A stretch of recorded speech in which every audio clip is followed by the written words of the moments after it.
Olá, alunos do site Direito em Tela. Nossa aula de hoje é sobre o artigo 295 do Código Civil. Diz o artigo 295 que na seção por título oneroso, o cedente, ainda que não se responsabilize, fica responsável ao cessionário pela existência do crédito ao tempo que lhe cedeu. A mesma responsabilidade cabe ao cedente nas cessões por título gratuito, se tiver procedido de má-fé. Antes de estudarmos o artigo 295, vamos relembrar rapidamente dois tipos de cessão de crédito que nós já estudamos, que é a cessão de crédito a título oneroso e a cessão de crédito a título gratuito. A cessão de crédito a título oneroso ocorre quando o credor cedente transmite o crédito em troca de uma remuneração, em troca de um valor. Já a cessão de crédito a título gratuito ocorre quando o credor cedente transmite o crédito gratuitamente. E agora que já relembramos a cessão onerosa e a cessão gratuita, vamos estudar a primeira parte do artigo 295 que diz que na cessão por título oneroso, o cedente, ainda que não se responsabilize, fica responsável ao cessionário pela existência do crédito ao tempo em que lhe cedeu. O que quer dizer a primeira parte do artigo 295 é que quando o cedente faz uma cessão de crédito onerosa, ou seja, quando o cedente cobra um valor, cobra uma contraprestação pela cessão do crédito, o cedente será responsável perante o cessionário pela existência do crédito ao tempo em que lhe cedeu esse crédito.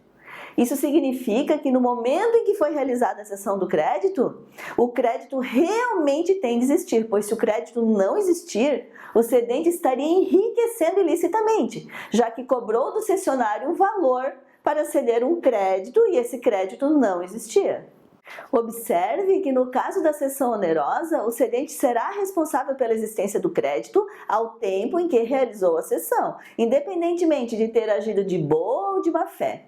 Isso tudo porque a ordem jurídica veda o enriquecimento ilícito. Por exemplo, o cedente será responsável se fizer a cessão onerosa de um crédito que não existe mais, ou então se fizer a cessão onerosa de um crédito que não tenha validade. Mas se o crédito deixar de existir após o cedente realizar a cessão do crédito, aí ele não terá responsabilidade. Vamos ver um caso mais concreto em que o cedente é responsável porque o crédito não existia no momento em que ele fez a cessão do crédito onerosa. A Marcenaria Delta cedeu onerosamente um crédito de R$10.000 para o Banco de Fomento Leão. Por essa cessão, a marcenaria cobrou o valor de R$5.000, então é uma cessão onerosa. O crédito de R$10.000 era referente a uma duplicata emitida contra Ricardo e, como já dito, a duplicata era no valor de R$10.000.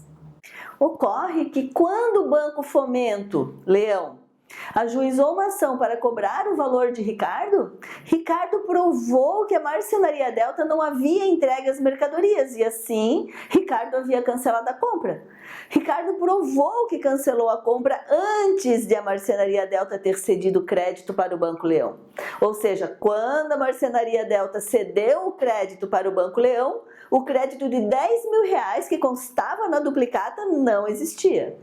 Como vimos, a Marcenaria Delta cedeu um crédito que não existia. E por essa cessão, a marcenaria cobrou o valor de R$5.000 do Banco Leão. Assim, podemos dizer que houve um enriquecimento ilícito por parte da Marcenaria Delta. E é por isso que o artigo 295 do Código Civil diz que o cedente é responsável pela existência do crédito no momento em que fez a cessão onerosa. Pois se o crédito não existir, estaríamos aceitando o enriquecimento ilícito por parte do cedente.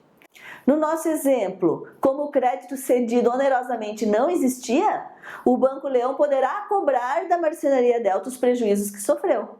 Agora vamos ver um caso retirado da jurisprudência do Superior Tribunal de Justiça, em que o cedente não é responsável pelo crédito cedido, porque o crédito somente deixou de existir após o cedente ter realizado a cessão do crédito onerosa. Antônio estava discutindo um crédito tributário junto à Receita Federal. Antônio cedeu onerosamente para a cooperativa X esse seu crédito tributário que ainda estava em discussão. Tempos após a cessão de crédito ter sido realizada, a cessão de crédito onerosa, o crédito tributário de Antônio não foi reconhecido pela Receita Federal. Desta forma, a cooperativa X adquiriu de Antônio um crédito tributário que inicialmente existia, no entanto, depois deixou de existir. Inconformada, o que a cooperativa X fez? A cooperativa X, que é a cessionária, ajuizou uma ação para cobrar de Antônio, que é o cedente, os seus prejuízos. O que o Superior Tribunal de Justiça resolveu? Ele entendeu que Antônio, que é o cedente nesse caso, não tem responsabilidade pelo crédito cedido, pois o crédito tributário somente deixou de existir após a cessão de crédito, após essa cessão onerosa. Sendo que no momento da cessão do crédito, o cessionário sabia que o crédito existia, mas ainda estava sendo discutido na Receita Federal. Agora que já entendemos a responsabilidade do cedente nas cessões onerosas, vamos ver o que diz o final do artigo 295, que trata das cessões gratuitas. Então fala assim, o final do artigo 295, a mesma responsabilidade cabe ao cedente nas cessões por título gratuito, se tiver procedido de má-fé. Isso quer dizer que o cedente também tem responsabilidade pela existência do crédito nas cessões gratuitas, mas essa responsabilidade somente vai existir se ficar provado que o cedente agiu de má-fé.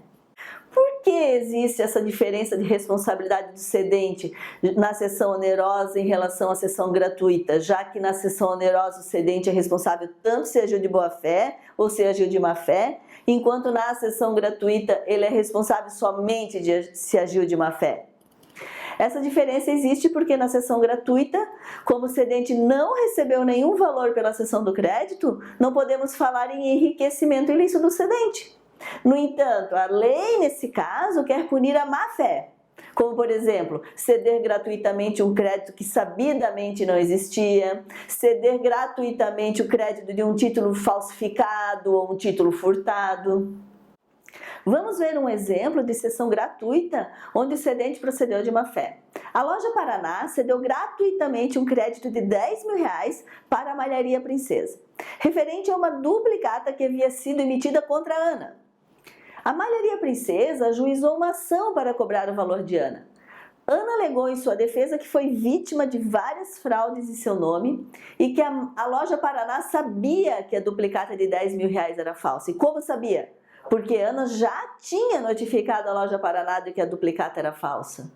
Assim, quando a Loja Paraná cedeu gratuitamente o crédito para a Malharia Princesa, a Loja Paraná sabia já que era um produto de fraude, então ela procedeu de má-fé. Ela tinha plena ciência que essa duplicata emitida contra a Ana era fraudada.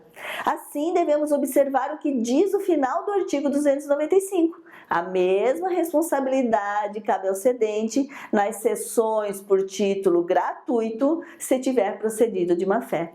Então, como a Loja Paraná procedeu de má-fé ao ceder um crédito que sabia ser fraudulento, a Loja Paraná deverá ser responsável pelo crédito de R$10.000 perante o cessionário. Vamos concluir a nossa aula de hoje. Nos termos do artigo 295 do Código Civil, na seção por título oneroso, o cedente, ainda que não se responsabilize, fica responsável ao cessionário pela existência do crédito ao tempo em que realizou a cessão. Na cessão de crédito por título gratuito, o cedente fica responsável pela existência do crédito ao cessionário se tiver procedido de má-fé. Se você gostou dessa aula, curta o nosso vídeo, compartilhe com seus amigos, inscreva-se no canal Direito em Tela e visite o nosso site.